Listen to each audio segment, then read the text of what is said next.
SN2TH reaction. आप सभी को स्क्रीन दिखाई दे रहा है? Are you getting voice clearly all of you?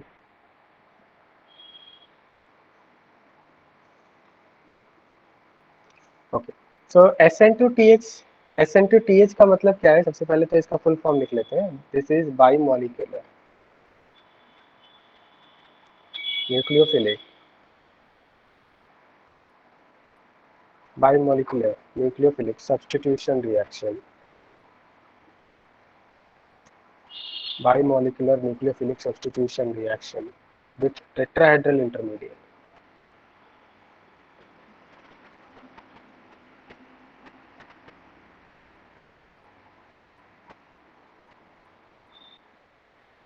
With tetrahedral intermediate. अब यहाँ पे सपोज जैसे यहाँ पे हमने लिखा SN2TH, so here S stands for substitution, और सब्सटीट्यूशन का मतलब क्या होता है? लास्ट क्लास में मैंने आपको बताया था। N stands for nucleophilic, 2 stands for bimolecular and TH stands for tetrahedral intermediate.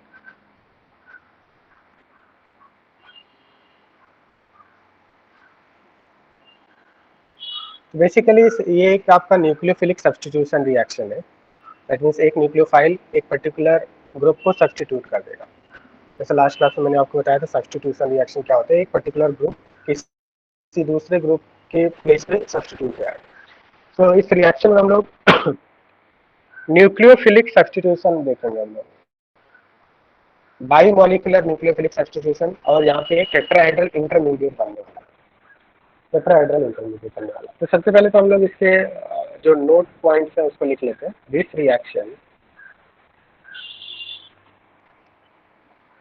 This reaction is given by acid and acid derivatives.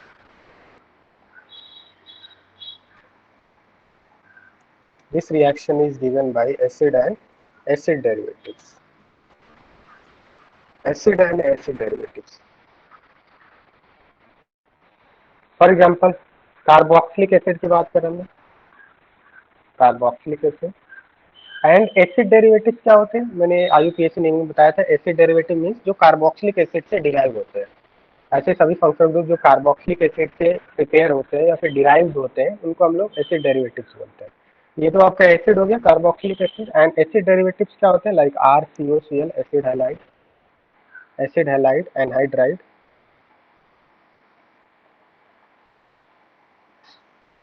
Ester,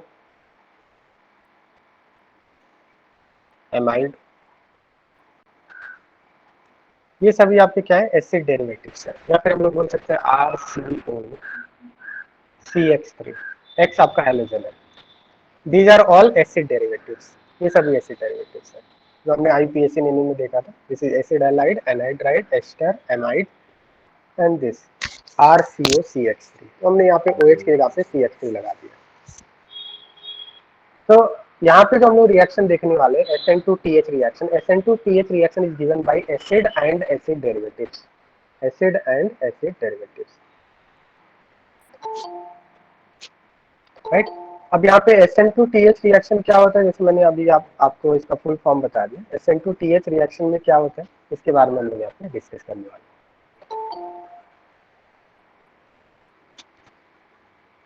तो SN2TH बेसिकली अगर हम SN2TH की बात करें तो SN2TH को हम लोग एसाइल SN2 भी बोलते हैं। Acyl SN2 reaction. Acyl acyl क्या होता है? आपका RCO ग्रुप को एसाइल ग्रुप बोलते हैं। तो यहाँ पे आप देख सकते हैं कि इन सभी जो आपके फंक्शनल ग्रुप्स हैं उनमें एसाइल ग्रुप कॉमन है। तो SN2TH को एसाइल SN2 रिएक्शन भी बोलते हैं। इसमें होता क्या है इसका हम लोग मैकेनिज्म देखते हैं। सो विल राइट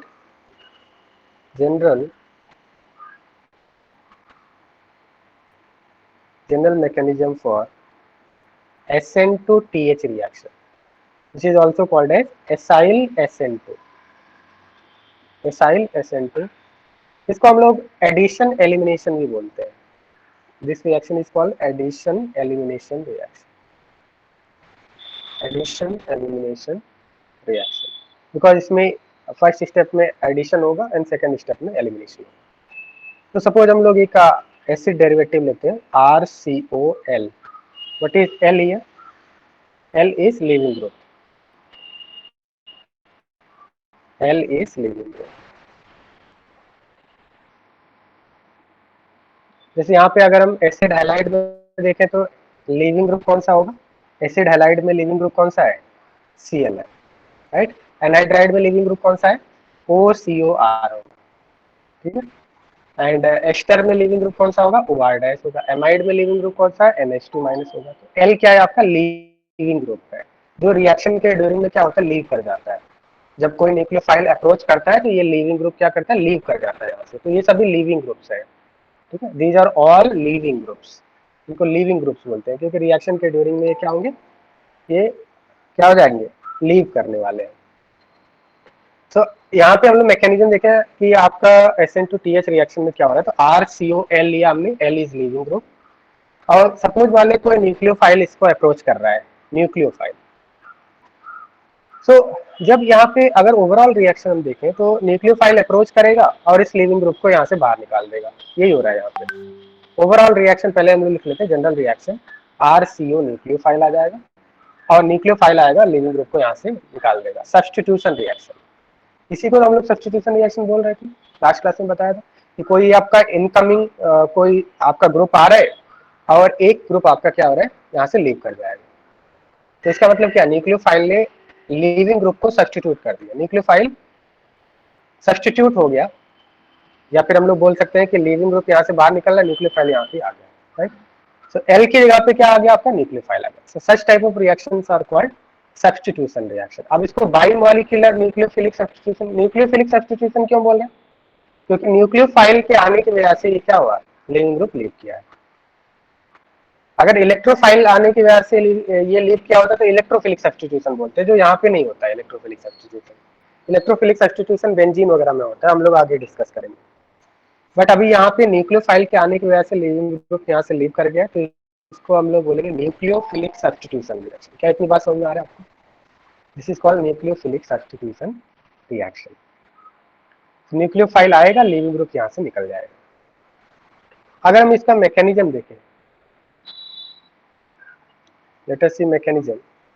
तो मैकेनिज्म कुछ इस तरह से होगा आपका RCOL।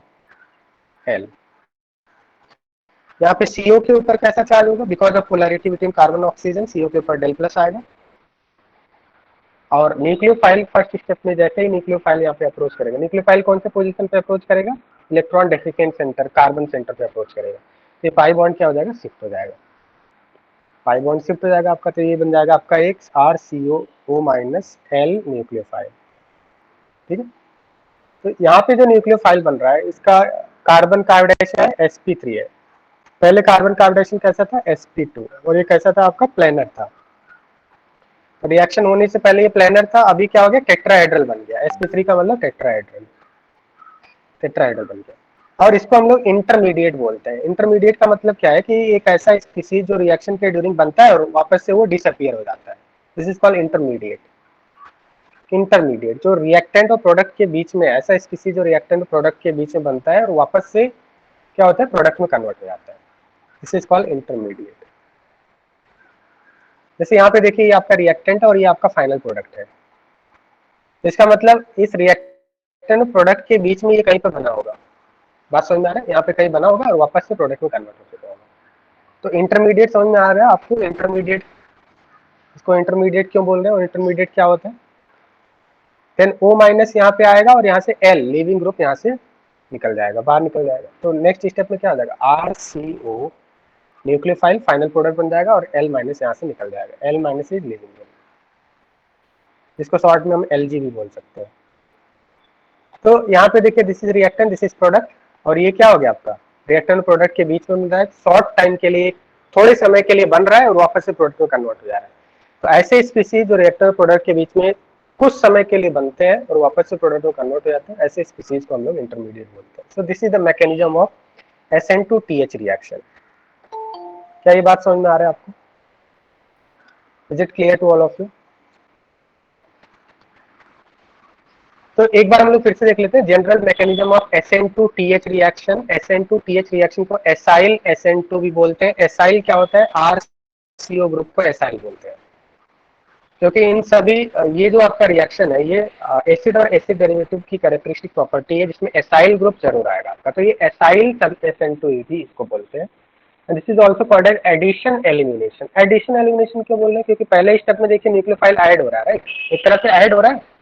बात समझ में आ रहा है, do you agree with this? Nucleophile यहाँ पे आके हो गया यहाँ पे, राइट, और उसके बाद क्या होगा, लीविंग ग्रुप एलिमिनेट हो गया, लीविंग ग्रुप एलिमिनेट हो गया, तो इसको हम लोग शॉर्ट में एडिशन एलिमिनेशन रिएक्शन भी बोलते हैं, और यू कैन से SN2TH और एसाइल SN2 रिएक्शन। तो acyl SN2 reaction is very simple. इसमें क्या होता है, एसिड और एसिड डेरिवेटिव्स में ऐसा देखा जाता है रिएक्शन, इसमें न्यूक्लियोफाइल अप्रोच करता है और लिविंग ग्रुप यहाँ से निकल जाता है, दैट्स इट।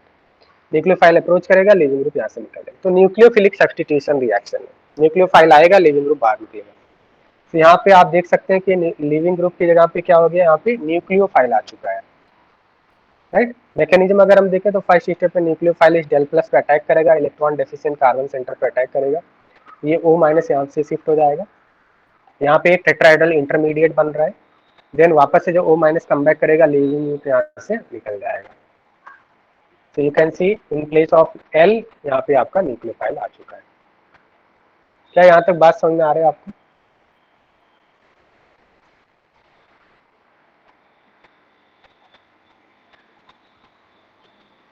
अब इस रिएक्शन में आपके दो स्टेप्स हैं, इस रिएक्शन में आपके 2 स्टेप्स हैं, ये आपका स्टेप 1 हो गया और ये आपका स्टेप 2 हो गया।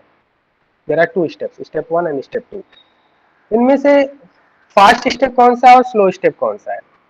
तो होता क्या है कि experimentally it is found that step 1 is slow step, step 1 is slow step, क्योंकि यहाँ पे पार्शियल पॉजिटिव चार्ज है, यहाँ पे कंप्लीट पॉजिटिव चार्ज नहीं है, यहाँ पे पार्शियल पॉजिटिव चार्ज है, तो न्यूक्लियोफाइल यहाँ पे अटैक करेगा और ये पार्शियल है, कंप्लीट पॉजिटिव चार्ज नहीं, तो ये जो फर्स्ट स्टेप होता है ये स्लो होता है। और सेकंड स्टेप जब यहाँ से O माइनस यहाँ पे आएगा, लिविंग ग्रुप यहाँ से निकलेगा, तो सेकंड स्टेप यहाँ पे क्या है, फास्ट है, सेकंड स्टेप आपका फास्ट है, राइट। तो फर्स्ट स्टेप स्लो है, सेकंड स्टेप फास्ट है। और मैंने आपको बताया था अगर किसी ऑर्गेनिक रिएक्शन में कोई ऑर्गेनिक रिएक्शन मल्टीपल स्टेप्स में हो रहा है, तो उस मल्टीपल स्टेप्स में जो स्लोएस्ट स्टेप होता है उसको हम लोग क्या बोलते हैं, स्लोएस्ट स्टेप को क्या बोलते हैं, मैंने लास्ट क्लास में बताया था, स्लोएस्ट स्टेप को हम लोग बोलते हैं RDS, रेट डिटरमाइनिंग स्टेप बोलते हैं, ठीक है। किसी भी ऑर्गेनिक रिएक्शन में जो स्लोएस्ट स्टेप होता है उसको RDS बोलते हैं, रेट डिटरमाइनिंग स्टेप बोलते हैं। वाइस आ रहा है आप सभी को? स्लोएस्ट स्टेप को रेट डिटरमाइनिंग स्टेप बोलते हैं। जैसे इस यहाँ पे जो ऑर्गेनिक रिएक्शन है 2 स्टेप्स में हो रहा है, पहला स्टेप स्लो है, दूसरा स्टेप फास्ट है, तो जो फर्स्ट स्टेप है उसी को हम लोग बोलेंगे स्लोएस्ट स्टेप या रेट डिटरमाइनिंग स्टेप, RDS बोलेंगे, राइट। इसको हम लोग ऐसे समझ सकते हैं, मान लिया एक 3 पर्सन का ग्रुप है ABC और इन तीनों पर्सन को बोरीवली से अंधेरी जाना है, बोरीवली से अंधेरी एक 3 पर्सन का ग्रुप है, ठीक है। पर्सन A 40 मिनट्स में जाता है, अंधेरी पहुंचता है, पर्सन B 1 आवर में पहुंचता है, एंड पर्सन C 1.5 आवर में पहुंचता है, ठीक है। 3 पर्सन का ग्रुप है, ठीक है। तो मुझे बताइए कि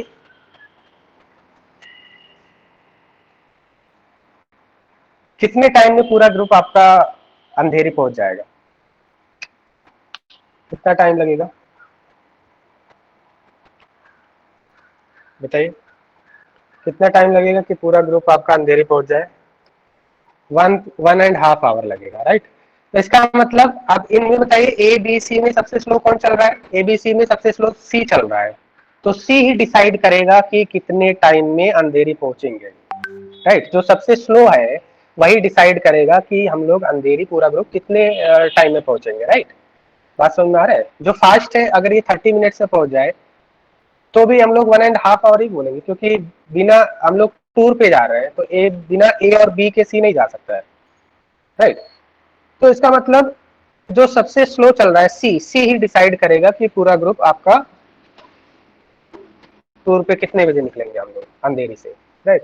तो उसी तरह से किसी भी ऑर्गेनिक रिएक्शन में अगर मल्टीपल स्टेप में हो रहा है तो जो सबसे स्लो स्टेप होता है वही डिसाइड करता है कि उस रिएक्शन की स्पीड क्या है, उस रिएक्शन की रेट क्या है। रेट का मतलब होता है कोई भी रिएक्शन रिएक्टेंट से प्रोडक्ट में कितने टाइम में कितना फास्ट चल रहा है कोई भी रिएक्शन। बात समझ में आ रहा है? तो फर्स्ट स्टेप स्लो है तो फर्स्ट स्टेप ही डिसाइड करेगा कि रिएक्शन की स्पीड क्या है, तो इस फर्स्ट स्टेप को आरडीएस बोलते हैं। तो सभी स्टूडेंट्स को समझ में आ गया why slow step is RDS, why slow step is rate determining step. Slowest step is rate determining step, right. तो यहाँ पे आपका फर्स्ट स्टेप स्लो है तो फर्स्ट स्टेप रेट डिसाइड करेगा इस ऑर्गेनिक रिएक्शन। अब यहाँ पे अगर हम रेट की बात करें, रेट ऑफ SN2, अच्छा इसको SN2 क्यों बोल रहे हैं, क्योंकि स्लो स्टेप में कितने स्पीसीज हैं, उसको ऑर्डर बोलते हैं। किसी भी रिएक्शन, हम लोग काइनेटिक्स, एक चैप्टर है आपका केमिकल काइनेटिक्स, आगे चल के हम लोग इसमें पढ़ेंगे कि ऑर्डर ऑफ रिएक्शन क्या होता है। तो यहाँ पे मुझे बताना कि स्लो स्टेप में कितने स्पीसीज इन्वॉल्व हो रहे हैं, how many species are involved in slow step, one is nucleophile, another one is reactant, substrate जिसको बोलते हैं। तो स्लो स्टेप में 2 स्पीसीज इन्वॉल्व हो रहे हैं, तो यहाँ पे ऑर्डर क्या बोलेंगे इस रिएक्शन का, what will be order of this reaction, 2, या फिर इसको बोलेंगे by molecular reaction, by molecular reaction, क्योंकि स्लो स्टेप में 2 स्पीसीज आपके इन्वॉल्व है, राइट। क्या ये बात समझ में आ रहा है? Slowest step that is step 1 में न्यूक्लियोफाइल और सबस्ट्रेट ये दोनों ही आ रहा है। तो स्लो स्टेप में 2 स्पीसीज है, तो यहाँ पे इसको बोलेंगे by molecular reaction. That means किसी भी स्लो स्टेप में जितने स्पीसीज इन्वॉल्व होते हैं, अगर थ्री स्पीसीज होते हैं स्लो स्टेप में तो हम लोग उसको ट्राई मॉलिक्यूलर बोलते हैं, या फिर अगर 1 स्पीसीज होता तो यूनिमॉलिक्यूलर बोलते हैं उसको। तो रेट ऑफ SN2, इस रिएक्शन, यहाँ पे जो रिएक्शन ऑर्गेनिक रिएक्शन हो रहा है इसका रेट क्या होगा, ये किस बात पे डिपेंड करेगा, स्लोएस्ट स्टेप में जो आपके मॉलिक्यूल्स इन्वॉल्व हो रहे हैं उनके कंसेंट्रेशन के ऊपर डिपेंड करता है। RCO, concentration of RCOL, that is substrate, into concentration of nucleophile। बात समझ में आ रहा है? इसका मतलब अगर हमने ज्यादा अमाउंट में रिएक्टेंट लिया है तो फास्टर रिएक्शन होगा, अगर हमने स्लो अमाउंट में रिएक्टेंट लिया है तो स्लो स्टेप होगा, स्लो आपका रिएक्शन होगा। सो किसी भी ऑर्गेनिक रिएक्शन या कोई भी रिएक्शन जो होता है वो कंसेंट्रेशन ऑफ रिएक्टेंट के ऊपर डिपेंड करता है। अगर आपने initially high concentration of reactant लिया है तो रिएक्शन फास्टर होगा, अगर लो कंसेंट्रेशन ऑफ रिएक्टेंट लिया है तो वो आपका क्या होगा, स्लोअर होगा। जनरली ऐसा होता है। बात समझ में आ रहा है? तो इसका मतलब किसी भी रिएक्शन का जो रेट होता है, रेट का मतलब स्पीड होता है, जो स्पीड है वो कंसेंट्रेशन ऑफ स्लोएस्ट स्टेप में जितने आपके स्पीसीज इन्वॉल्व हो रहे हैं उसके कंसेंट्रेशन के ऊपर डिपेंड करता है, right. So this is directly proportional to concentration of substrate into concentration of nucleophile. That's why it is called second order reaction. अब यहाँ पे हम लोग अगर इस तरह से लिख सकते हैं, रेट इज इक्वल टू के, डायरेक्टली प्रोपोर्शनल हटाएंगे, के into concentration of RCOL into nucleophile.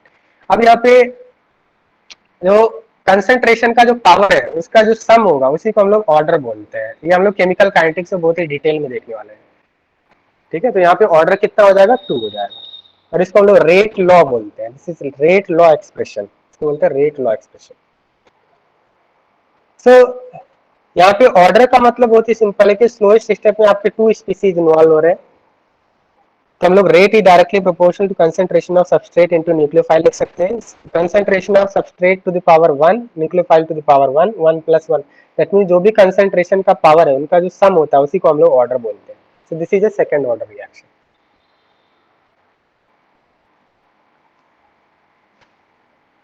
Now next we will see that factors affecting rate of SN2TH, factors affecting rate of SN2TH reaction। तो यहाँ पे जैसा हमने देखा SN2TH में क्या हो रहा है, RCOL, ये सपोज आपका सबस्ट्रेट है, न्यूक्लियोफाइल यहाँ पे डेल प्लस पे अटैक कर रहा है, फर्स्ट स्टेप आपका RDS है, टेट्राहेड्रल इंटरमीडिएट बना, देन O- कम बैक किया, लीविंग ग्रुप यहाँ से लीव कर गया।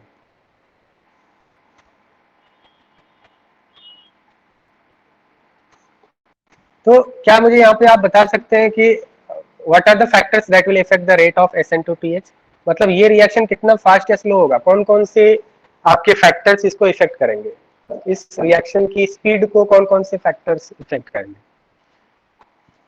फर्स्ट फैक्टर तो आप देख सकते हैं कि यहाँ पे जो रिएक्शन हो रहा है वो इस डेल प्लस की वजह से हो रहा है।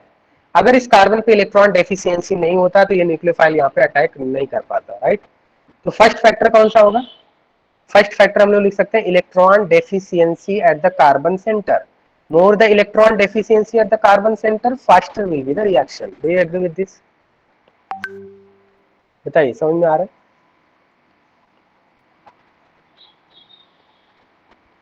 So we can say that reactivity of SN2TH is directly proportional to magnitude of positive charge at C of CO group, या फिर जिसको हम लोग बोलते हैं carbonyl group, C of CO group. बात समझ में आ रहा है आप सभी को?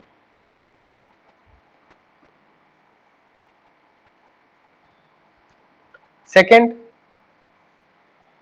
नेक्स्ट फैक्टर बताइए। नेक्स्ट और कौन से फैक्टर्स होंगे आप सभी को वाइस आ रहे हैं जिसपे रेट ऑफ SN2TH डिपेंड करेगा? बताइए, रिएक्शन फास्टर कब होगा?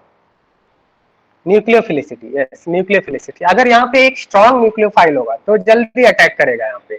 अगर ये वीक न्यूक्लियोफाइल होगा, दैट मींस इसके पास, सपोज इस न्यूक्लियोफाइल के पास सफिशिएंट चार्ज नहीं है, सफिशिएंट नेगेटिव चार्ज नहीं है, तो क्या ये न्यूक्लियोफाइल इस पार्शियल चार्ज पे अटैक कर पाएगा? नहीं, क्योंकि यहाँ पे अगर आप देखें तो यहाँ पे पार्शियल चार्ज है, कंप्लीट चार्ज नहीं है। यहाँ पे पार्शियल चार्ज है, और ये पार्शियल चार्ज क्यों आया? Because of electronegativity difference between carbon and oxygen. तो यहाँ पे पार्शियल पॉजिटिव चार्ज है, तो न्यूक्लियोफाइल यहाँ पे अटैक करा, प्लस माइनस के बीच में अट्रैक्शन होता है, दैट्स व्हाई ये न्यूक्लियोफाइल यहाँ पे अटैक करेगा। तो पहली बात तो ये कि यहाँ पे पॉजिटिव चार्ज ज्यादा होना चाहिए। यहाँ पे पॉजिटिव चार्ज ज्यादा होगा तो आपका न्यूक्लियोफाइल इजीली अटैक कर पाएगा। सेकंड थिंग इज, ये न्यूक्लियोफाइल स्ट्रॉन्गर होना चाहिए। दैट मीन्स न्यूक्लियोफाइल के ऊपर नेगेटिव चार्ज जितना ज्यादा होगा, इलेक्ट्रॉन डेंसिटी जितना ज्यादा होगा, जितना ये स्ट्रॉन्ग न्यूक्लियोफाइल होगा, उतना ही इजीली यहाँ पे अटैक कर पाएगा। क्या ये बात समझ में आ रहा है आपको? So next we can say that nucleophilicity, nucleophilicity of nucleophile. Stronger the nucleophile, faster the reaction. The yes or no? Is it clear? Third और कौन से फैक्टर्स पे डिपेंड करेगा? अब यहाँ पे अगर हम देखें आगे के प्रोसेस में क्या हो रहा है, लीविंग ग्रुप यहाँ से निकल रहा है। हमें अल्टीमेट टारगेट क्या है इस रिएक्शन में? अगर हम देखें तो लीविंग ग्रुप यहाँ से निकल रहा है, न्यूक्लियोफाइल यहाँ पे आ रहा है। तो लीविंग ग्रुप अगर अच्छा होगा तो ये रिएक्शन फास्टर होगा। Do you agree with this? अगर कोई एक ऐसा लीविंग ग्रुप है जो गुड लीविंग ग्रुप है तो ये रिएक्शन जल्दी होगा। अगर बैड लीविंग ग्रुप है, मतलब ये निकलना ही नहीं चाहता है, तो क्या वो रिएक्शन फास्ट होगा? जैसे fluorine, carbon fluorine bond stronger होता है, तो फ्लोरीन एक पुअर लीविंग ग्रुप होता है, तो वहां पे ऐसे केस में जो रेट होगा स्लो हो जाएगा। बट अगर ब्रोमीन लगा हुआ है या आयोडीन लगा हुआ है तो कार्बन आयोडीन बॉन्ड क्या होता है? वीक होता है।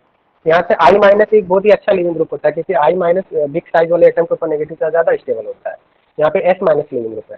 तो बताइए, अगर यहाँ पे एल की जगह पे एस है, एक बार आई है, तो कौन से आपके रिएक्शन में फास्टर होगा रेट? जब आपका आई लगा होगा तो फास्टर होगा, राइट। तो इसका मतलब क्या है कि we can say that rate of SN2TH is directly proportional to leaving group ability of leaving group ability leaving group ability of leaving group ability of living group. Just wait.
Next we can say that rate of SN2TH is directly proportional to presence of electron withdrawing group.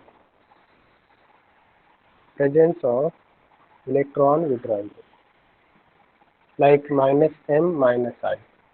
Because अगर electron withdrawing group होगा तो इससे क्या होगा, अगर यहाँ पे suppose electron withdrawing group है तो इलेक्ट्रॉन विड्रॉइंग ग्रुप आने से डेल प्लस बढ़ेगा और डेल प्लस इंक्रीज होगा तो न्यूक्लियोफाइल के अटैक करने के चांसेस बढ़ेंगे, right.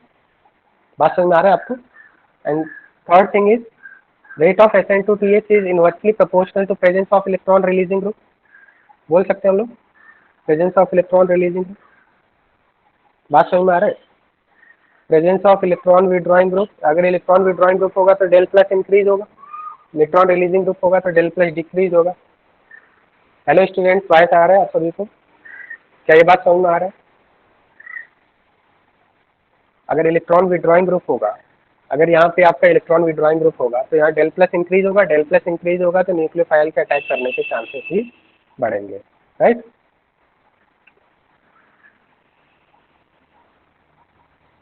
Next is rate of SN2TH is inversely proportional to steric crowding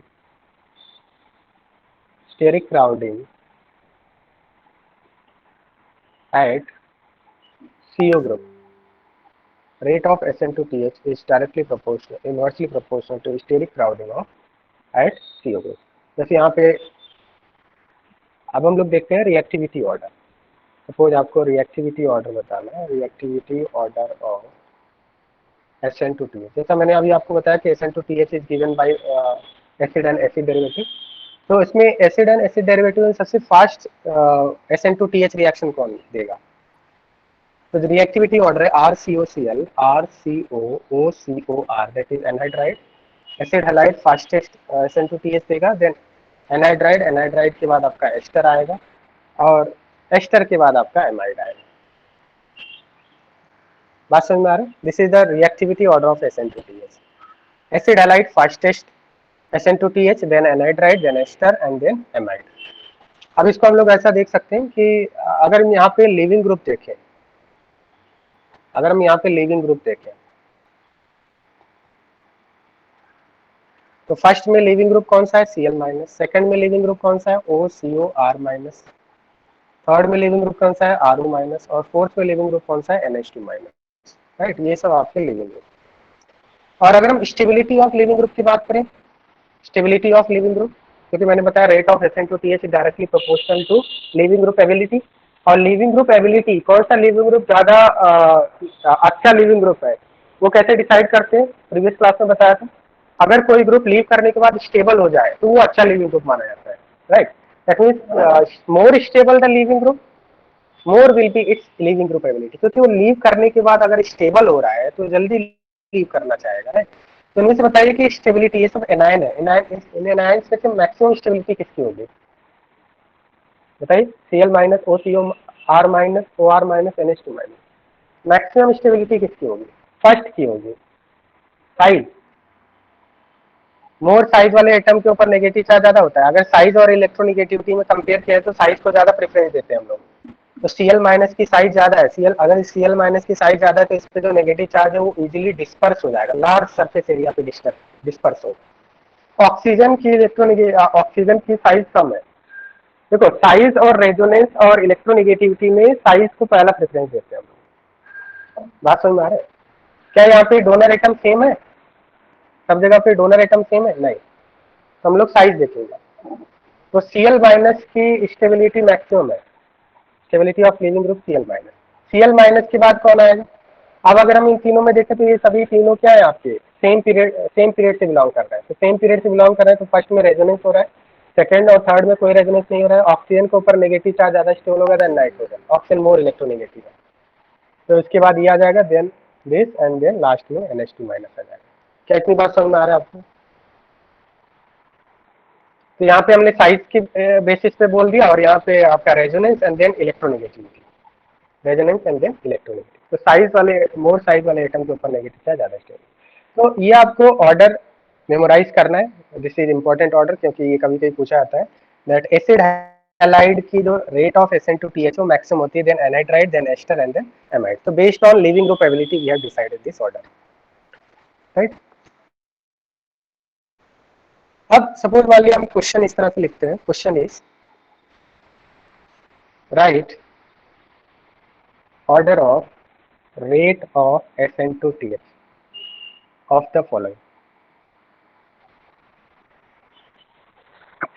Sorry, write order of rate of SN2TH of the following. So first one is CH3COF, CH3COCl, CH3COBr, CH3COI. This is first example. आपको rate of SN2TH लिखना है, बताइए। तो हाँ, इसमें living group ability देख लेंगे। तो यहाँ पे लिविंग ग्रुप कौन कौन सा है, इधर S minus Cl minus Br minus I minus. In S virus Cl virus Br minus I minus में सबसे ज्यादा स्टेबल I माइनस है, तो इसका मतलब I वायरस एक अच्छा लिविंग ग्रुप है, जल्दी लीव करेगा। और अगर SN2TH में देखें तो लिविंग ग्रुप का निकालना एक आपका क्या होता है, इसमें स्टेप होता है, तो लिविंग ग्रुप इजीली निकलेगा, तो आपका उतना ही अच्छा SN2TH का रेट होगा, right. This is first one. Second अगर हम बात करें CH3COCl, C2H5COCl, आइसोप्रोपाइल लगा दिया हमने यहाँ पे group COCl and tertiary butyl COCl। इसमें रेट ऑफ SN2TH बताना है आपको।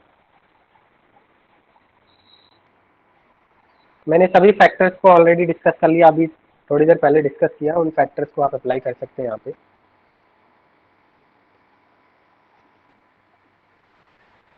तो यहाँ पे क्या करेंगे, अब हमें पता है कि न्यूक्लियोफाइल इस डेल प्लस पे अटैक करता है, इस डेल प्लस पे अप्रोच करता है। यहाँ पे अगर हम देखें तो काफी बल्की है, यहाँ पे देखिए बल्की है, इधर CH3 है, इधर CH3 है, CH3 है, CH3। तो न्यूक्लियोफाइल क्या उतना इजीली अटैक कर पाएगा? अगर बल्की ग्रुप लगा है तो स्टेरिक क्राउडिंग की वजह से न्यूक्लियोफाइल डेल प्लस तक नहीं पहुंच पाएगा। इसका मतलब इस लास्ट वाले में स्टेरिक क्राउडिंग काफी ज्यादा है, तो इसके SN2TH का रेट मिनिमम होगा। क्या ये बात समझ में आ रही है?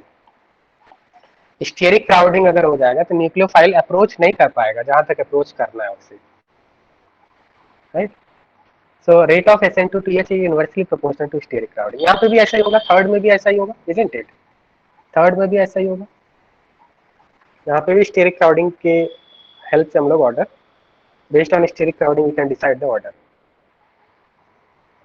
बात समझ में आ रहा है? यहाँ पे जो फैक्टर हमने यूज किया है steric crowding, steric crowding.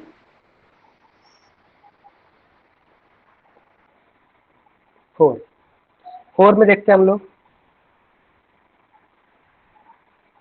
COCl, और हमने एक साइक्लोहेक्सेन लिया है COCl। इससे बताइए रेट ऑफ SN2TH।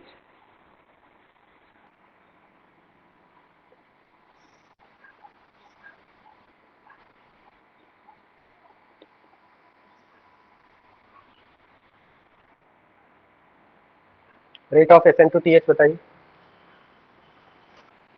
फोर में बताइए रेट ऑफ SN2TH। ये बेंजीन कैसा बिहेव करता है? बेंजीन आपका प्लस एम की तरह बिहेव करता है, प्लस एम।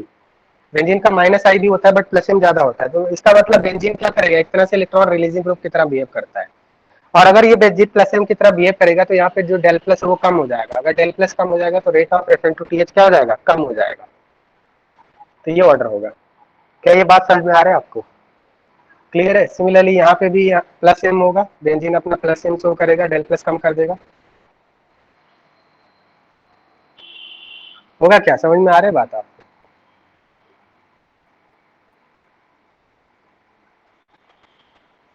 नेक्स्ट देखिए CH3COO,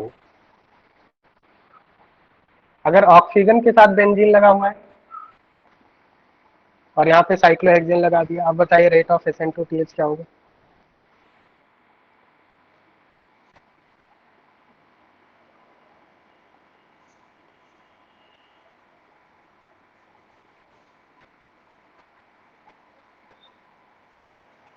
नेक्स्ट बताइए रेट ऑफ SN2TH क्या होगा?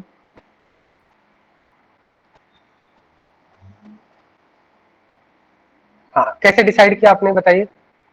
डिसाइडिंग फैक्टर क्या है? यहाँ पे ये आपका लिविंग ग्रुप है, और यहाँ पे ये लिविंग ग्रुप है, कौन अच्छा लिविंग ग्रुप है?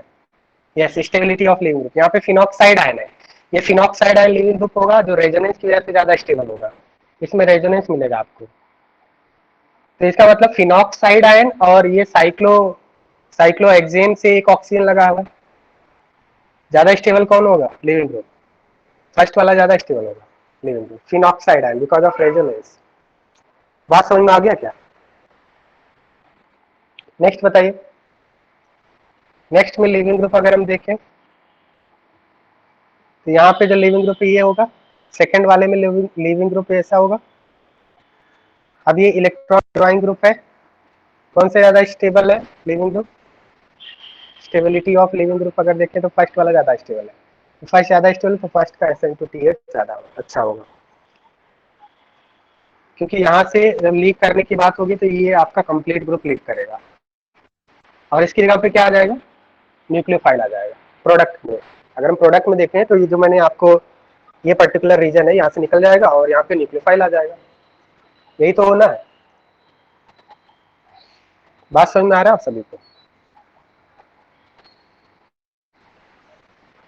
नेक्स्ट देखिए।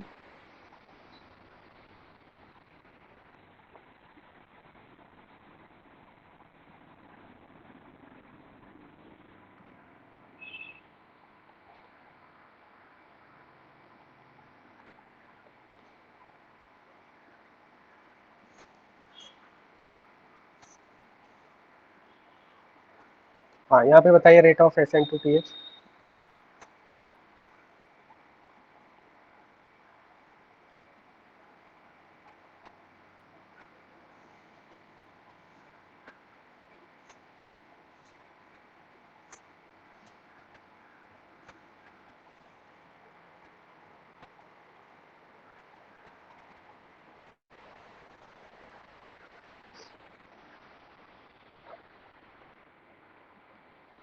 रेट ऑफ SN2TH बताइए। तो यहाँ पे आपका इसको कैसे डिसाइड करेंगे? डिसाइडिंग फैक्टर क्या होगा?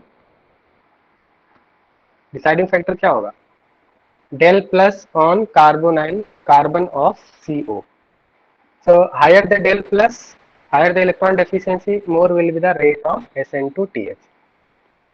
तो यहाँ इन सभी में डेल प्लस इधर, क्योंकि न्यूक्लियोफाइल इधर ही अटैक करेगा, इस कार्बोनाइल कार्बन पे अटैक करेगा, सबसे ज्यादा डेल प्लस किधर मिलेगा आपको? सेकंड वाले में।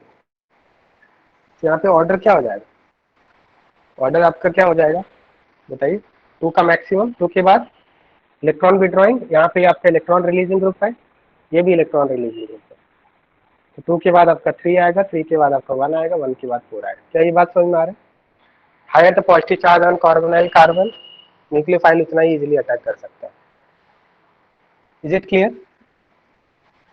8 नंबर समझ में आ गया आप सभी को?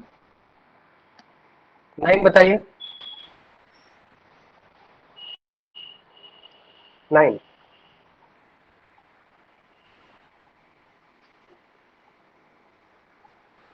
एक आपका साइक्लिक है और दूसरा असाइक्लिक है, कैसे डिसाइड करेंगे?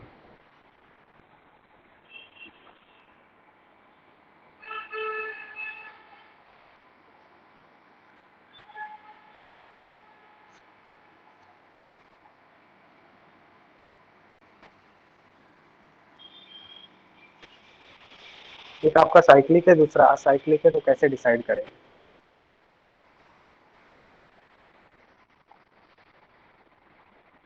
यहाँ पे देखिए ये आपका साइक्लिक है, तो इसमें अगर हम देखें तो न्यूक्लियोफाइल यहाँ पे अटैक करता है, बाद में ये क्या होता है? ओपन होता है, रिंग ओपन होगा, right? Do you agree with this? Ring open होगा और यहाँ पे क्या होगा? ये वाला ग्रुप लीव करेगा, ठीक है?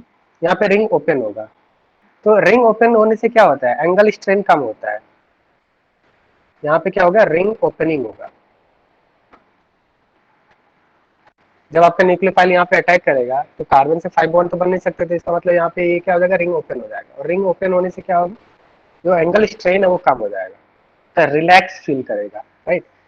तो ज्यादा इंपॉर्टेंट कौन है रिएक्शन होना? रिएक्शन ज्यादा फास्टर किसमें होगा? फर्स्ट वाले में।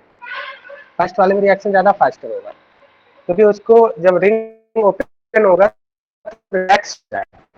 बात समझ में आ रहा है? एंगल स्ट्रेन कम हो जाएगा। ये तो ऑलरेडी ओपन है, अगर ये भी ओपन हो जाता है तो ज़्यादा इजी, ज़्यादा स्टेबल हो जाता है। क्या ये बात समझ में आ रहा है आपको? तो रिंग ओपनिंग होने से क्या होता है, angle strain will be decrease. जो स्ट्रेन फील करते हैं, रिंग जो रिंग बनता है तो बॉन्ड्स एक स्ट्रेन, एक टाइप का स्ट्रेन फील करते हैं। Angle strain will be decrease. एक बार रिंग ओपन हो जाएगा तो एंगल स्ट्रेन कम हो जाएगा, स्टेबिलिटी आएगी, angle strain will be decrease. Right. Next बताइए, एक आपका 3 मेंबर्ड, एक 4, एक 5, एक 6 मेंबर्ड।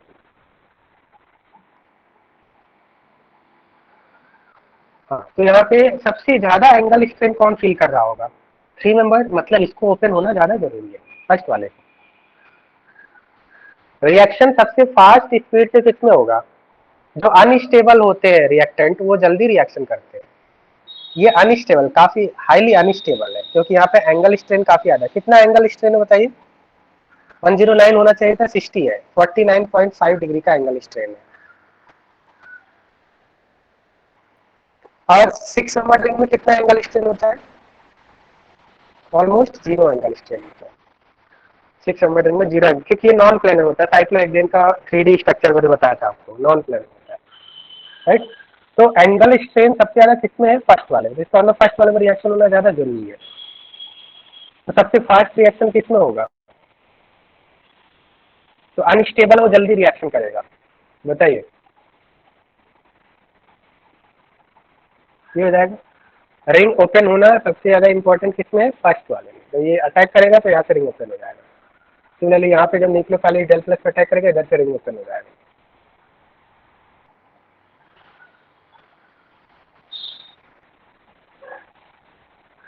नेक्स्ट देखिए, suppose CH3CO, CH3 and CH3OCO,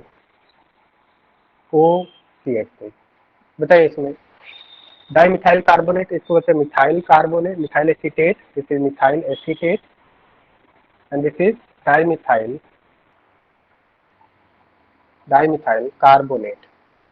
बताइए rate of SN2TH fast, rate of SN2TH क्या होगा?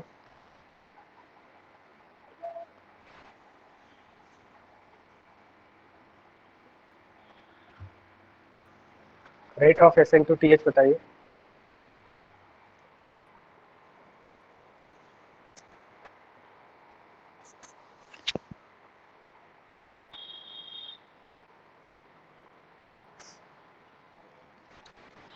हाँ, इसमें देखिए क्या होगा, यहाँ पे ये जो OCH3 है, इस साइड में जो OCH3 लगा हुआ है, ये क्या करेगा आपका?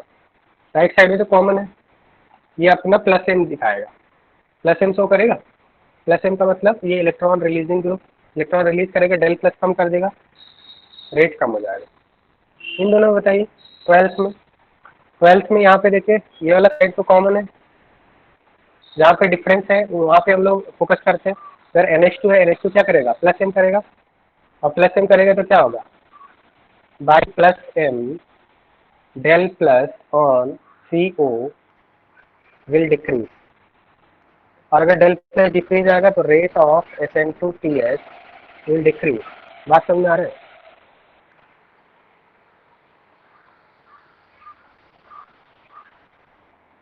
क्या ये बात क्लियर हो गया आप सभी को? 11th में दोनों ही LG होंगे। 11th में दोनों में से कोई एक, दोनों में से कोई एक। अब जैसे मान लिया एक बार न्यूक्लियोफाइल अटैक करेगा तो एक लेवलिंग ग्रुप यहाँ से बाहर निकलेगा, कोई एक यहाँ से बाहर निकल सकता है, बिकॉज ये आइडेंटिकल है तो कोई एक बाहर निकल जाएगा। हाँ, 10th वाले में देख लीजिए। तो एनी वन, कोई एक लिविंग ग्रुप हो जाएगा, ठीक है, क्योंकि आइडेंटिकल है ना। अगर दोनों डिफरेंट होते तो जो ज्यादा अच्छा लिविंग ग्रुप होता वो निकलता।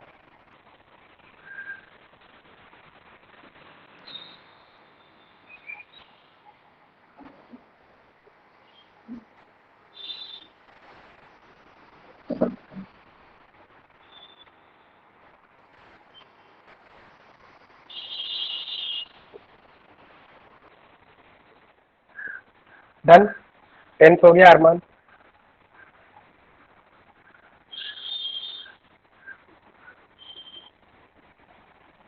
हाँ, इसमें मैंने ये बताया कि जैसे ये आपका 3 मेंबर रिंग है, ये 4, 5, 6 मैक्सिमम एंगल स्ट्रेन कौन फील करेगा? 3 member ring is less stable, least stable, highest angle strength. तो लीस्ट स्टेबल है, इसका मतलब ये मोर रिएक्टिव होगा, बिकॉज जब यहाँ पे न्यूक्लियोफाइल अटैक करता है तो रिंग ओपन होता है, और रिंग ओपन होने से क्या होता है, एंगल स्ट्रेन क्या हो जाता है, कम हो जाता है। एंगल स्ट्रेन जो फील कर रहा होता है, जब एक रिंग, जब कोई आपका अगर सपोज मान लेते 3 मेंबर्ड रिंग है तो उसमें 49 डिग्री का एंगल स्ट्रेन होता है। जब ये रिंग ओपन हो जाएगा, यहाँ पे देखिए बॉन्ड्स बॉन्ड्स काफी क्लोज है, तो इनमें बॉन्ड पे रिपल्शन होगा। एक बार जब ओपन हो जाएगा तो वो रिपल्शन नहीं होगा। तो इसका मतलब अगर रिंग ओपन हो जाए तो वो ज्यादा स्टेबल होता है। रिंग रिंग जब बनता है तो उसमें इलेक्ट्रॉनिक रिपल्शन होने के चांसेस ज्यादा होते हैं। तो इसका मतलब एक बार जो यहाँ पे न्यूक्लियोफाइल अटैक करेगा, रिंग ओपन होगा। अब इसमें मोस्ट रिएक्टिव कौन है, 3 मेंबर्ड रिंग मोस्ट रिएक्टिव है, क्योंकि 3 मेंबर्ड रिंग क्या है, इसमें एंगल स्ट्रेन मैक्सिमम है। 3 मेंबर्ड रिंग में एंगल स्ट्रेन मैक्सिमम है, और अगर एंगल स्ट्रेन मैक्सिमम है, अगर इसमें एंगल स्ट्रेन ज्यादा है तो ये जल्दी ओपन होना चाहेगा। बात समझ में आ रहा है। और ये आपका 4 मेंबर्ड रिंग में एंगल स्ट्रेन थोड़ा कम है, तो ये इसका रेट उतना स्लो, थोड़ा स्लो होगा, इसका रेट और भी स्लो होगा। और यहाँ पे angle strain almost zero, that means ये रिलेटिवली स्टेबल है। स्टेबल है तो कम रिएक्शन के चांसेस है। तो इनमें से जो लीस्ट स्टेबल है वो फास्टेस्ट रिएक्शन करेगा, क्योंकि जैसे यहाँ पे एंगल स्ट्रेन काफी ज्यादा है तो इसको रिएक्शन जल्दी करेगा, ये एंगल स्ट्रेन कम हो जाए इसका, क्योंकि प्रोडक्ट में एंगल स्ट्रेन क्या हो रहा है, कम हो रहा है। तो 3 मेंबर्ड रिंग वाले को ओपन होना ज्यादा इंपॉर्टेंट है, तो चाहेगा कि ओपन हो जाए जल्दी, अपने एंगल स्ट्रेन को डिक्रीज कर ले। नहीं नहीं नहीं, डिफरेंस इन एंगल स्ट्रेन नहीं देखा था। 6 मेंबर्ड रिंग में मैंने बताया था 6 मेंबर्ड रिंग मोस्ट स्टेबल होता है। इसके दो रीजन होते हैं। इसका रीजन ये होता है कि ये नॉन प्लेनर होता है। साइक्लोहेक्सेन का कैसा कंफर्मेशन होता है, चेयर कंफर्मेशन होता है, तो ये नॉन प्लेनर होता है एक्चुअली। और इस नॉन प्लेनर ये अपने आप को ऐसे एडजस्ट करते हैं बॉन्ड्स की इसके एंगल जीरो एंगल स्ट्रेन होता है। बात समझ आ रहा है। सिर्फ एंगल देख के आप मत इसको आइडेंटिफाई कर कीजिए, राइट। इसका 3D में जो ओरिएंटेशन होता है बहुत ही अच्छा होता है।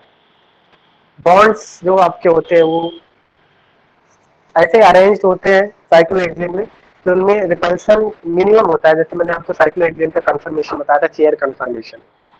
चेयर कंफर्मेशन में क्या होता है, जो बॉन्ड्स होते हैं वो स्टैगर्ड फॉर्म में होते हैं, एक दूसरे से बिल्कुल ही दूर होते हैं, इसलिए 6 काफी ज्यादा स्टेबल होता है।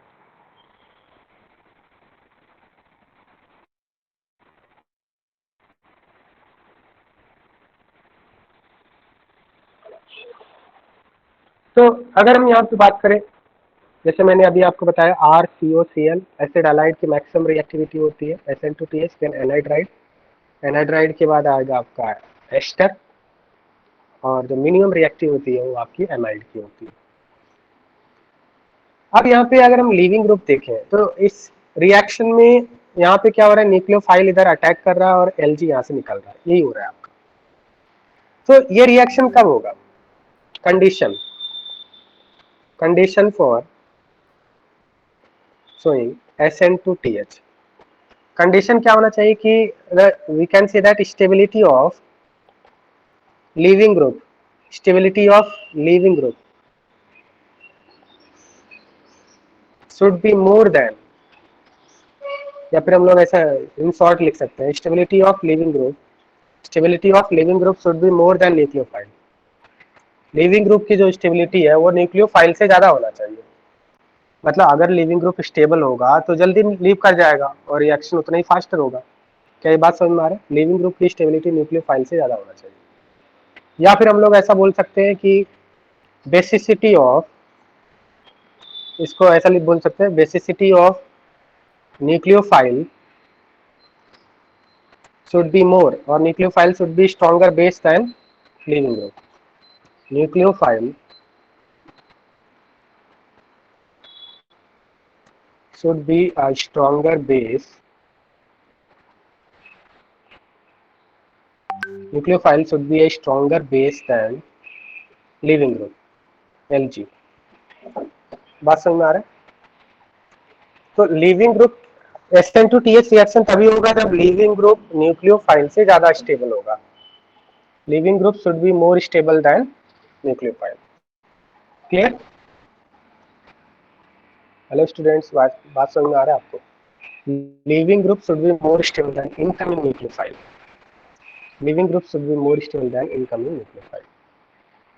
यस और नो कुछ बताइए, is it clear? Leaving group should be more stable than incoming nucleophile। अब यहाँ पे जैसे मान लिया हमारे पास RCOCl, next is anhydride, ester, और एस्टर के बाद क्या है आपका एमाइड। तो अब इसमें क्या होता है कि हम लोग लाइक एसिड हैलाइड से एनहाइड्राइड बना सकते हैं, एसिड हैलाइड से एस्टर बना सकते हैं, एसिड हैलाइड से एमाइड बना सकते हैं, बट रिवर्स अगर आपको बनाना तो डायरेक्ट नहीं बना सकते हैं। क्योंकि जैसे मान लिया अगर हमें एसिड हैलाइड से एनहाइड्राइड बनाना है, एसिड हैलाइड से एनहाइड्राइड बनाना है, तो रिएजेंट क्या लेना पड़ेगा आपको? अगर एसिड हैलाइड से एनहाइड्राइड बनाना रिएजेंट क्या लेना पड़ेगा आपको? न्यूक्लियोफाइल RCOO माइनस, ये न्यूक्लियोफाइल लेना पड़ेगा। या फिर हम लोग बोल सकते हैं RCOOH ले लें, कार्बोक्सिलिक एसिड प्लस पिरिडीन ले लें। पिरिडीन एक बेस होता है, बेस क्या करेगा, इस एसिटिक एसिड के हाइड्रोजन को क्या करेगा, खा जाएगा, और यहाँ से RCO माइनस जनरेट करेगा, R डैश CO माइनस। बात समझ में आ रहा है ना? तो अगर इस एसिड हैलाइड से हमें, अगर एसिड हैलाइड को हमें एनहाइड्राइड में कन्वर्ट करना है, तो न्यूक्लियोफाइल क्या लेना पड़ेगा आपको? ये न्यूक्लियोफाइल लेना पड़ेगा, RCO माइनस। RCO माइनस यहाँ पे अटैक करेगा, यहाँ से Cl माइनस लीव कर जाएगा। क्या ये बात समझ में आ रहा है या नहीं? लीविंग ग्रुप हो जाएगा Cl माइनस, अरे यहाँ पे अटैक करेगा Cl, यहाँ से लीव कर जाएगा, ये बन जाएगा। तो अगर आपको एसिड हैलाइड से एनहाइड्राइड बनाना है, क्या ये बात समझ में आ रहा है या नहीं बताइए? राइट। या फिर आप कार्बोक्सिलिक एसिड ले लीजिए और पिरिडीन ले लीजिए। पिरिडीन क्या करेगा, इसके एसिडिक हाइड्रोजन को एक्सट्रैक्ट करके यहाँ से न्यूक्लियोफाइल जनरेट करेगा, न्यूक्लियोफाइल अटैक करेगा, Cl निकल जाएगा, ये बन जाएगा। अगर आपको रिवर्स बनाना है, मान लिया इससे ये बनाना है, तो क्या ये डायरेक्टली बना सकते हैं आप? मान लिया एनहाइड्राइड से अगर आपको एसिड हैलाइड बनाना है, थिंक अबाउट इट। मान लिया एनहाइड्राइड से आपको एसिड हैलाइड बनाना है, एनहाइड्राइड से अगर आपको एसिड हैलाइड बनाना है, तो लीविंग ग्रुप क्या लगेगा बताइए? यहाँ पे न्यूक्लियोफाइल कौन सा लगेगा? Cl minus. यहाँ पे न्यूक्लियोफाइल कौन सा लगेगा? Cl माइनस लगेगा। तो Cl माइनस यहाँ पे अटैक करेगा, ये लीव कर जाएगा। बट Cl माइनस यहाँ पे न्यूक्लियोफाइल है, Cl माइनस और लिविंग ग्रुप में कौन ज्यादा आपका स्टेबल है? It is more stable. Cl minus और लिविंग ग्रुप में ज्यादा स्टेबल कौन है? Cl माइनस ज्यादा स्टेबल है, लिविंग ग्रुप कम स्टेबल है, तो क्या वो लीव करेगा? Cl माइनस ज्यादा स्टेबल है, जो इनकमिंग न्यूक्लियोफाइल है वो ज्यादा स्टेबल है, और लिविंग ग्रुप लेस स्टेबल, तो ये लीव करेगा ही। मतलब क्या ये रिएक्शन होगा? ये रिएक्शन नहीं होगा, ये रिएक्शन डायरेक्टली नहीं होगा। अगर हम लोग इसमें कोई ऐसा रिएजेंट वगैरह डाल दें, इनडायरेक्टली करा सकते हैं, मतलब हम लोग फोर्सफुली इस रिएक्शन को करा सकते हैं, एक दूसरी तरीके से, किसी और तरीके से करा सकते हैं, बट डायरेक्टली पॉसिबल नहीं है। क्या ये बात समझ में आ रहा है? ऐसा नहीं है कि एनहाइड्राइड से एसिड हैलाइड हम बना ही नहीं सकते हैं, बना सकते हैं, लेकिन डायरेक्टली नहीं बना सकते हैं, उसके लिए कुछ और हमें डिफरेंट डिफरेंट टाइप के रिएजेंट ऐड करने होंगे। बात समझ में आ रहा है आपको? बट डायरेक्टली ये पॉसिबल नहीं है, क्योंकि आपका जो इनकमिंग न्यूक्लियोफाइल है, इनकमिंग न्यूक्लियोफाइल ज्यादा स्टेबल है लिविंग ग्रुप से, और हमारा कंडीशन क्या बताया था मैंने? लिविंग ग्रुप ज्यादा स्टेबल होना चाहिए न्यूक्लियोफाइल से, इनकमिंग न्यूक्लियोफाइल से। क्या ये बात समझ में आ रहा है आपको? तो एसिड हैलाइड से एनहाइड्राइड इजीली बना सकते हैं, बट एनहाइड्राइड से एसिड हैलाइड हम लोग डायरेक्टली नहीं बना सकते हैं, we can not prepare directly. Next, suppose मान लिया हमें एसिड हैलाइड से एस्टर बनाना है, तो क्या एसिड हैलाइड से एस्टर बना सकते हैं? लेफ्ट से राइट जा सकते हैं, लेफ्ट से राइट जा सकते हैं, राइट से लेफ्ट नहीं आ सकते, डायरेक्टली नहीं आ सकते। तो एसिड हैलाइड से अगर आपको एस्टर बनाना है, तो बताइए यहाँ पे रिएजेंट कौन सा लेंगे? न्यूक्लियोफाइल, ये न्यूक्लियोफाइल लेंगे, या फिर आप ऐसा ले लीजिए ROH, अल्कोहल ले लीजिए, अल्कोहल प्लस पिरिडीन और हीट कर दीजिए। यहाँ पिरिडीन, पिरिडीन क्या होता है? What is pyridine? What is role of pyridine? Pyridine एक बेस होता है, और ये बेस क्या करेगा, इस H को एक्सट्रैक्ट कर लेगा, तो पिरिडीनियम आयन बन जाएगा, और RO माइनस यहाँ से प्रिपेयर हो जाएगा। क्या ये बात समझ में आ रहा है? अगर हम केवल ROH लेते, तो रिएक्शन की रेट स्लो होती है। बात समझ में आ रहा है? अगर केवल ROH लेते तो रिएक्शन की रेट स्लो होती। क्यों? क्योंकि इन दोनों से बताइए ज्यादा बेहतर न्यूक्लियोफाइल कौन सा है, न्यूट्रल या फिर नेगेटिवली चार्ज? पहले हम लोग डिस्कस कर चुके हैं, न्यूट्रल या फिर नेगेटिवली चार्ज। नेगेटिवली चार्ज ज्यादा अच्छा न्यूक्लियोफाइल है।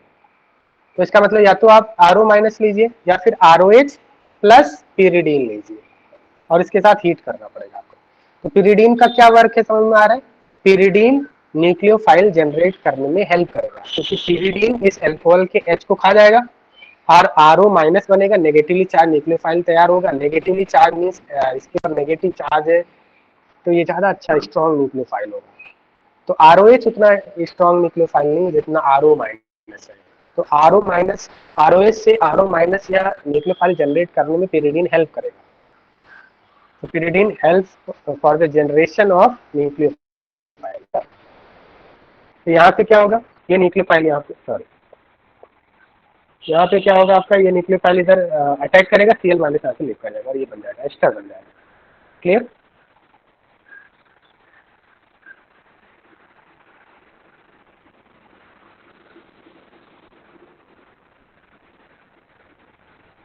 नेक्स्ट, अगर हमें एसिड हैलाइड से सपोज एमाइड बनाना है, एसिड हैलाइड से एमाइड बनाना है, तो रिएजेंट क्या लेंगे आप NH2- ले सकते हैं या फिर अमोनिया, और अमोनिया के साथ हीट करना पड़ेगा, क्योंकि अमोनिया पुअर न्यूक्लियोफाइल है। पुअर न्यूक्लियोफाइल रिएक्शन नहीं करा पाएगा, तो अमोनिया के साथ हीट करना पड़ेगा। तो यहाँ पे क्या हो जाएगा, ये अमोनिया, देखिए ये अमोनिया यहाँ पे अटैक करेगा, Cl यहाँ से लीव कर जाएगा, ये बन जाएगा, एमाइड बन जाएगा। सिमिलरली अगर हमें एनहाइड्राइड से एस्टर बनाना है तो करेंगे, बताइए। एनहाइड्राइड से अगर एस्टर बनाना है तो न्यूक्लियोफाइल कौन सा लेना पड़ेगा? एनहाइड्राइड से एस्टर बनाना है तो न्यूक्लियोफाइल R-O- लेना पड़ेगा, या फिर आप ROH in presence of pyridine और हीट कर दो, ये हो जाएगा। राइट? बात समझ में आ गया?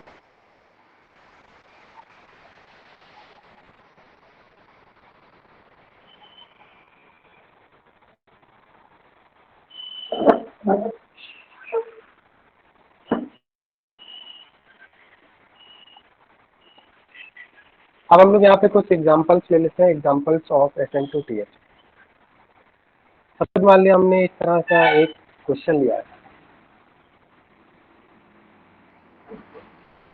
इसका रिएक्शन हमने pyridine से किया और हीट कर दिया। pyridine pyridine से हीट किया है, pyridine के प्रेजेंस से हीट किया है, तो बताइए क्या बनेगा यहाँ पे, व्हाट विल बी प्रोडक्ट? तो फर्स्ट ये pyridine क्या करता है, pyridine एक बेस है, और बेस का वर्क क्या होता है? What is role of base? Base क्या करता है? What is work of base? Base acidic hydrogen को एक्सट्रैक्ट करता है। इस कंपाउंड में एसिडिक हाइड्रोजन कहाँ पे? ये एसिडिक हाइड्रोजन, इस एसिडिक हाइड्रोजन को एक्सट्रैक्ट कर लेते हैं। तो पहले स्टेप में ये बनेगा, हाँ, इटसेल्फ pyridinium आयन में कन्वर्ट हो जाएगा, मतलब बेस ने इस एसिडिक हाइड्रोजन को एक्सट्रैक्ट कर लिया, O- बन गया। अब क्या होगा नेक्स्ट स्टेप में, क्या होगा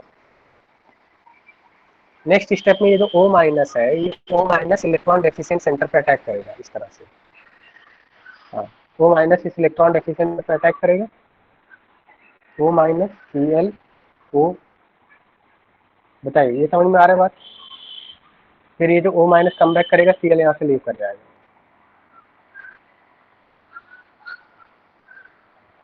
ये आपका प्रोडक्ट बन जाएगा,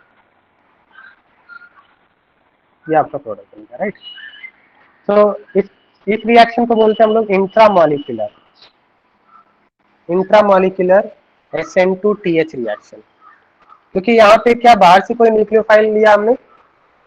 नहीं, न्यूक्लियोफाइल रिएक्टेंट के अंदर ही प्रोड्यूस हो चुका है। देखिए जब यहाँ पे pyridine बेस ने यहाँ से H एक्सट्रैक्ट किया, तो ये न्यूक्लियोफाइल बन गया, ये न्यूक्लियोफाइल हो गया और ये इलेक्ट्रोफिलिक सेंटर हो गया। तो यहाँ पे क्या हो रहा है, न्यूक्लियोफाइल उस रिएक्टेंट के अंदर ही प्रेजेंट है, तो इसको इंट्रामॉलिक्यूलर SN2TH बोलते हैं। बाहर से कोई न्यूक्लियोफाइल ने अटैक नहीं किया है। क्या ये बात समझ में आ रहा है? Intramolecular nucleophilic substitution reaction, sorry, intramolecular SN2TH reaction is clear. तो यहाँ पे क्या बन रहा है आपका, यहाँ पे जो प्रोडक्ट बन रहा है, प्रोडक्ट क्या है? प्रोडक्ट आपका साइक्लिक एस्टर है, और साइक्लिक एस्टर को लैक्टोन बोलते हैं, ध्यान देना। साइक्लिक एस्टर, ये एक साइक्लिक एस्टर है। साइक्लिक एस्टर को हम लोग लैक्टोन बोलते हैं, लैक्टोन। बात समझ में आ रहा है? Cyclic ester is called lactone.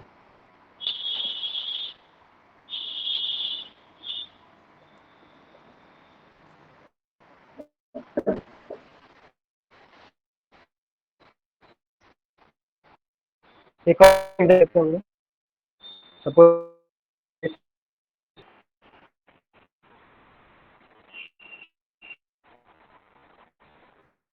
अगर इसको हीट करें तो प्रोडक्ट बताना पड़ेगा, हीट करने से कुछ क्या बन जाएगा आपका, साइक्लिक एमाइड बनेगा। ये भी एक एसेंशियल रिएक्शन। क्लियर?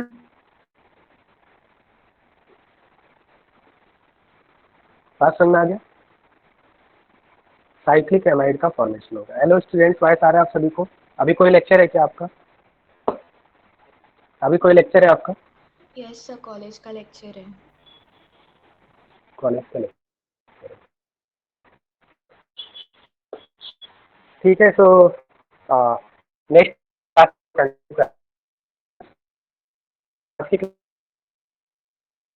बताओ।